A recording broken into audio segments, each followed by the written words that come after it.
Assalamualaikum warahmatullahi wabarakatuh.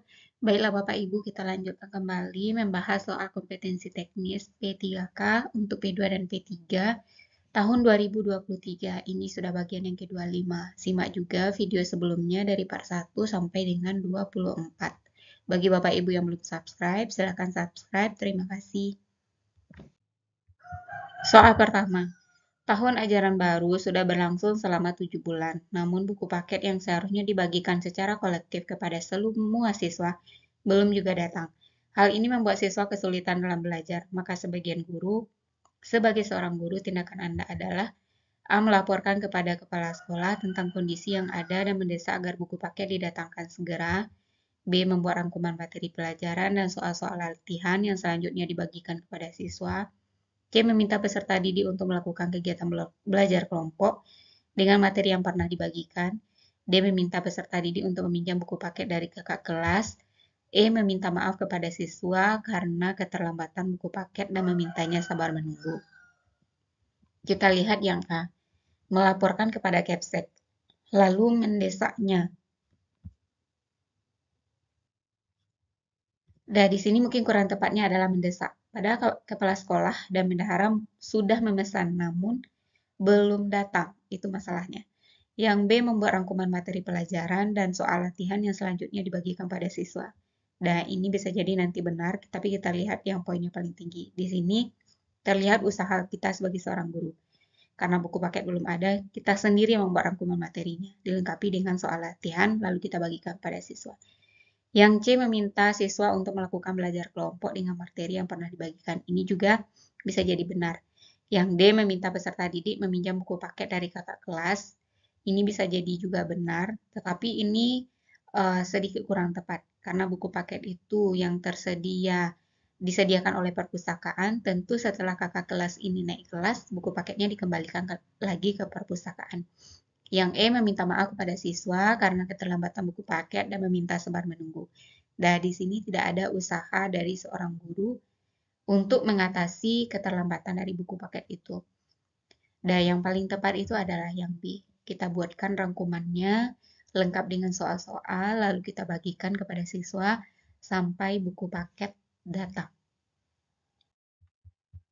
Soal kedua, Anda adalah guru mata pelajaran matematika sekaligus pembina pramuka. Apa yang harus Anda lakukan dalam memberi nilai mata pelajaran matematika kepada siswa? B. A. Memberikan nilai sesuai capaian belajar siswa, keaktifan dalam belajar, dan keikutsertaan dalam pramuka. B. Memberikan nilai sesuai capaian belajar siswa serta keaktifannya dalam proses pembelajaran. C. Memberikan nilai sesuai capaian belajar siswa dan tidak ada kaitannya dengan keaktifan di pramuka. D. Mempertimbangkan keaktifannya dalam pembelajaran di kelas dan kegiatan pramuka untuk menambah nilai. E. Kegiatan pramuka yang diikuti siswa menyumbang nilai perolehan pada nilai mata pelajaran matematika. Nah, kadang kita sebagai seorang guru, kemudian juga pembina kegiatan ekstrakurikuler tertentu, ketika ada siswa yang rajin di ekskul atau tidak aktif di ekskul, kadang mempengaruhi kita dalam memberikan nilai untuk mata pelajaran.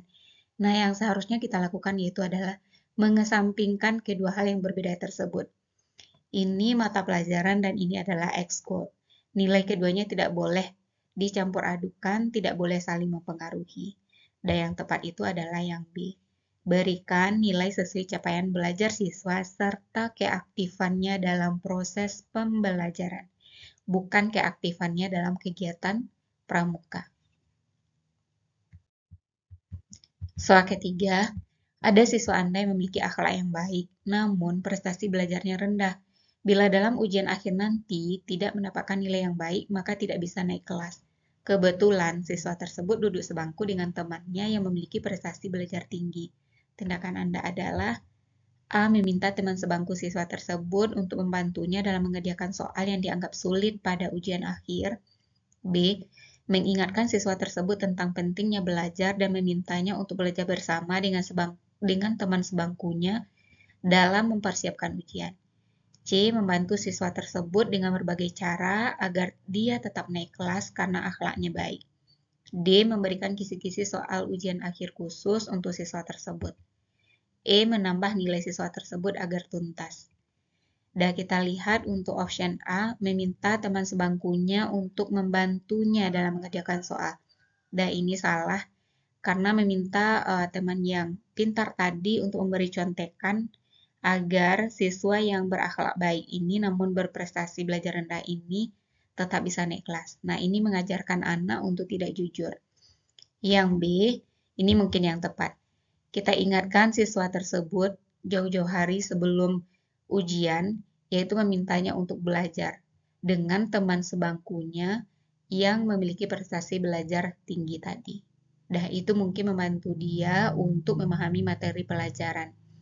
Kalau yang C, membantu siswa tersebut dengan berbagai macam cara. Nah, berbagai macam cara ini bisa jadi caranya itu adalah cara yang tidak tepat. Contohnya misalnya memberikan kisi-kisi soal ujian khusus untuk dia, atau menambah nilai siswa tersebut agar tuntas. Sebenarnya dilema ini sering kita alami pada saat rapat kenaikan kelas ketika melihat siswa yang akhlaknya baik, namun ketuntasan belajarnya kurang, itu ada rasa empati dari guru. Nah, sebelum itu terjadi, jauh-jauh hari, kita ingatkan siswa tersebut untuk belajar. Nah, kebetulan di kasus ini dia sebangku dengan teman yang memiliki prestasi belajar baik. Maka kita minta dia untuk mempersiapkan ujian bersama dengan teman sebangkunya tersebut. Jawabannya adalah B. Soal keempat, salah satu cara mendidik adalah dengan pendisiplinan yang menunjukkan sikap berwibawa seorang guru sebagai pembela keadilan. Contoh perilaku dalam pembelajaran yang mendukung hal tersebut adalah A. Membuat tata tertib kelas bersama peserta didik. B. Mengusir peserta didik yang selalu ribut di kelas agar tidak mengganggu. C. Menyerahkan ke guru BK untuk siswa yang sering membolos. D. Memberi sanksi fisik yang penting tidak di bagian tubuh yang vital. E. Tidak ada toleransi keterlambatan peserta didik dengan alasan apapun. Dalam penegakan disiplin, yaitu kita lihat yang nomor B, C, D dengan E. Yang B ini mengusir. Nah, ini kurang tepat. Mengusir peserta didik yang selalu ribut di kelas.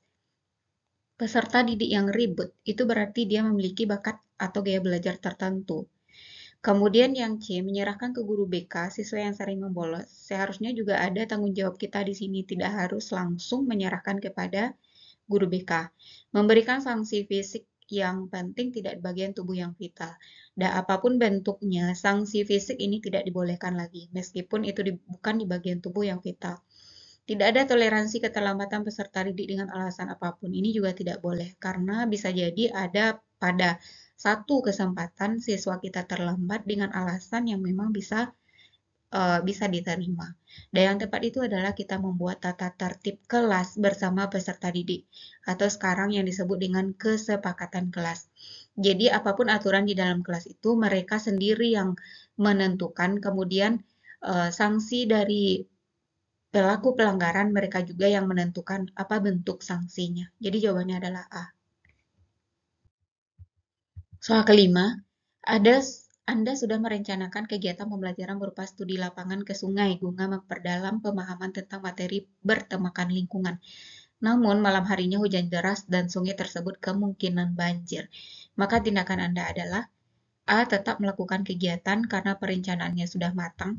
B. Melaksanakan kegiatan dengan menambah protokol keselamatan. C. Memindahkan studi lapangan ke lingkungan alam lainnya yang aman. D. Menunda kegiatan sampai banjir surut. E. Memutar video tentang sungai agar siswa tetap belajar. Dan ini sesuatu yang di luar prediksi. Kita sudah berencana, namun ada hal yang menghalangi. Kita ingin mengajak anak ke sungai, belajar di alam, tetapi kalau kondisinya membahayakan bagi anak, jadi sekarang kondisi sungainya itu banjir, kita tidak mungkin membawa anak karena resikonya itu besar. Maka yang A itu tidak tepat, tetap melakukan kegiatan ini tidak tepat. Karena apapun yang terjadi nanti itu pasti tanggung jawab guru. Melaksanakan kegiatan yang menambah protokol keselamatan ini juga kurang tepat. Karena sungainya sudah banjir, protokol seperti apa yang ingin dilengkapi? Pasti ada hal-hal yang tidak diinginkan nanti yang terjadi. Dan itu semuanya adalah tanggung jawab guru. Memindahkan studi lapangan ke lingkungan alam lain yang aman. Nah, ini yang paling Tepat, kita tetap belajar di alam, namun dialihkan lokasinya bukan ke lokasi yang banjir tersebut. Menunda kegiatan sampai banjir surut. Nah, apa kegiatannya pada saat itu kalau seandainya ditunda? Kemudian menunda memutar video. Nah, ini jauh berbeda. Awalnya berupa studi lapangan, sekarang hanya berupa video. Tentu tidak kurang tepat. Alangkah baiknya tetap studi lapangannya ke alam, namun dipindahkan ke yang lebih aman. Demikianlah Bapak Ibu pembahasan soal pada video kali ini. Semoga bermanfaat dan saya doakan semoga Bapak Ibu lulus tes P3K tahun ini. Amin amin ya robbal alamin. Demikian saja. Assalamualaikum warahmatullahi wabarakatuh.